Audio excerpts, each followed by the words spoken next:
আসসালামু আলাইকুম। আজ আপনাদের মাঝে নতুন একটি ডিজাইন নিয়ে আমি হাজির হয়েছি। আজ ডিজাইনটা 31 বাই 33 ফিটের মধ্যে। আর আপনাদের এই ডিজাইনটাতে বুঝিয়ে দেব কত কেমন খরচ হয়েছে, মিস্ত্রি খরচ থেকে শুরু করে ম্যাটেরিয়ালস অবধি যাবতীয় যা খরচ আছে সব কিছু আপনাদের আজকে এই ভিডিওতে দেখিয়ে দেব। তো চলুন দেরি না করে শুরু করা যাক। Fly so high, I'm hypnotized. What's up is down, what's left is right. Chasing stars and holding you. I can't see the end, but we'll see it through.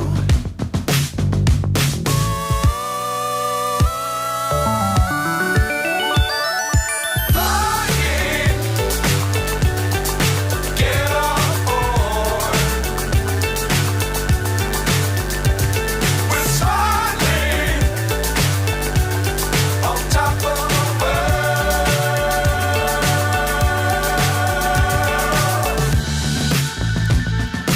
Dangerous times, don't fly too high. Be sure to keep the ground in sight. Design শেষে আবার ফিরে আসলাম। দেখছেন আপনাদের এই লুকটা হচ্ছে final look, floor প্ল্যানের এই ডিজাইনের ফাইনাল লুক। আপনাদের যদি পছন্দ হয়ে থাকে তাহলে অবশ্যই ডিজাইনটি করবেন, আর যদি না হয় তাহলে ডেসক্রিপশন বক্সে আমার ফেসবুক আইডি দেওয়া আছে, হোয়াটসঅ্যাপ নাম্বার আছে, আপনারা ব্যক্তিগতভাবে যোগাযোগ করতে পারেন। তো আপনাদের আমি এটাই বলবো যে এত কম জায়গার ভিতরে 3 বেডরুম আর অ্যাটাচড বাথরুম থাকছে 2টা, আর কমন বাথরুম থাকছে 2টা, সাথে কিচেন ডাইনিং আছেই। তো এই যে কম জায়গার ভিতরে বিশাল বড় একটা বিল্ডিং বা বিশাল বড় একটা পার্টিশন, আপনাদের গ্রাম এলাকা থেকে শুরু করে যে কোনো জায়গায় এই ডিজাইনটা খুব ভালোভাবে চলবে। তো চলুন, এই ডিজাইনটা যেভাবে দিয়েছি আপনারা অলরেডি বুঝে গেছেন কোথায় কী পরিমাপ দেওয়া আছে না দেওয়া আছে, সব কিছু বুঝে গেছেন। তবুও যদি বুঝতে কষ্ট হয় তাহলে আমাকে অবশ্যই নক করবেন। আর এই যে 2টা বাথরুম আছে, এটা হচ্ছে কমন বাথরুম আর ওইটা হচ্ছে অ্যাটাচড বাথরুম। আর এই যে বাথরুমটা বলে রাখে, এই বাথরুমটার ছাদ হবে একটু নিচে, আর এই পাশের বাথরুমটার ছাদ হবে ওই বাথরুমের তুলনায় একটু উপরে, অর্থাৎ 1 ফিট উপরে ছাদটা যাবে। কারণ এই যে এই পাশের যে বাথরুমটা আছে ওই বাথরুমের যে আলো বাতাস ওই ছাদের উপর দিয়ে প্রবেশ করবে। তো আশা করি বুঝেছেন, আর না বুঝতে পারলে তো অবশ্যই নক দিবেন। আর মেন কথা হচ্ছে এই বিল্ডিংটা যদি পছন্দ হয়ে থাকে বা এই ডিজাইনটা পছন্দ হয়ে থাকে তাহলে অবশ্যই আমাকে নক করবেন, সমস্ত কিছু বুঝিয়ে দেবো। আপনাদের লাইফ টাইম সাপোর্টে আমি আছি।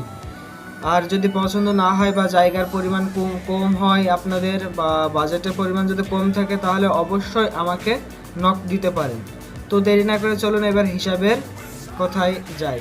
তো এখানে ফিটকে স্কোয়ার ফিট করে নিতে হবে। ফিটকে স্কোয়ার ফিট করে নিলে ফিট গুণন দৈর্ঘ্য গুণ প্রস্থ, এটা যদি করা হয় তাহলে আপনার স্কোয়ার ফিটে চলে যাবে। আর স্কোয়ার ফিটে না আসলে কখনো সেই কস্টটা করতে পারবো না।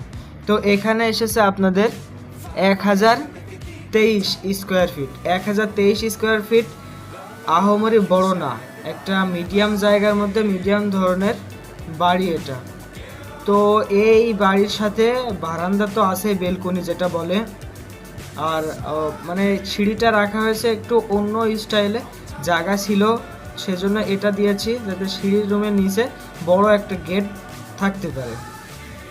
আর মাঝখানে তো অনেক বড় জায়গা আছে, 2টা একবারে অ্যাটাচড বাথরুম, 2টা কমন বাথরুম, বেসিং বসানোর জায়গা, গেট, সব কিছু মিলিয়ে এই বাথরুম এই যে বিল্ডিংটাতে মাত্র 1023 স্কোয়ার ফিট এসেছে, যেটা কিনা একবারে মিডিয়াম। আর মিডিয়াম বলার কারণ হচ্ছে যেটা হচ্ছে 800 স্কোয়ার ফিট বা 900 স্কোয়ার ফিট হয় সেগুলো ছোটো আকারের একটা পরিমাপ। আর এটা হচ্ছে হাজারের উপরে ক্রস করলে বা 1200-র মধ্যে গেলে এটা হচ্ছে মিডিয়াম। তো চলুন এবার কত খরচ হবে এটাই দেখা যাক। তো এখানে আমি বলে রাখি যে এই 1625 টাকা প্রতি স্কোয়ার ফিটে আপনার মনে করেন সমস্ত খরচ, মিস্ত্রি খরচ, ম্যাটেরিয়ালস খরচ, তারপরে স্যানিটারি যে পাইপের খরচ, সমস্ত কিছু বিবেচনা করে আপনাদের দেওয়া হয়েছে 25 টাকা প্রতি স্কোয়ার ফিটে। তো এটা হচ্ছে আপনি এই যে টাকা, এই যে অ্যামাউন্টটা বলে দিচ্ছে, এই টাকা খরচ করার পর আপনি নির্দ্বিধায় রুমে উঠতে পারেন। টাইলস থেকে শুরু করে ছাদ প্লাস্টার সমস্ত কিছুতে আপনার এই টাকার মধ্যে হয়ে যাবে। তো এটা গুণন করলে বোঝা যাবে। আর এই 1625 টাকা বলে দিই, 1625 টাকা হলো 2023 সালের আগস্ট মাসের একটা বাজার দর খরচ, সেজন্য এটা আমরা দিয়েছি। আর এই বিল্ডিংটাতে আপনার খরচ হয়েছে 16,62,375 টাকা। তো এই যে 16,62,375 টাকা একটা মানে বাড়ি করতে এরকম ধরনের টাকা খরচ হতে পারে, এটা আহামরি বেশি না। তো আমি বলতে চাই যে আপনার জায়গা হিসেবে বা আপনার টাকা হিসেবে এই বিল্ডিংটা বেস্ট, এইটা করা অনেক ভালো হবে। আর যদি আপনাদের জায়গা, টাকা বা এই বিল্ডিংটা পছন্দ না হয়, অবশ্যই আমাকে কমেন্ট বক্সে বলে দিবেন। আর পার্সোনালি নক করতে চাইলে ডেসক্রিপশন বক্সে তো আছেই, ফেসবুক লিংক দেওয়া আছে আর হোয়াটসঅ্যাপ নাম্বার দেওয়া আছে, আপনারা চাইলে যে কোনো সময় যোগাযোগ করতে পারেন। তো বন্ধুরা, ভিডিওটি আর বাড়াবো না, এখানে ভিডিওটি শেষ করব। আপনাদের যদি এটা ভালো লেগে থাকে করবেন আর আমাকে সব সময় সাপোর্ট দেবেন।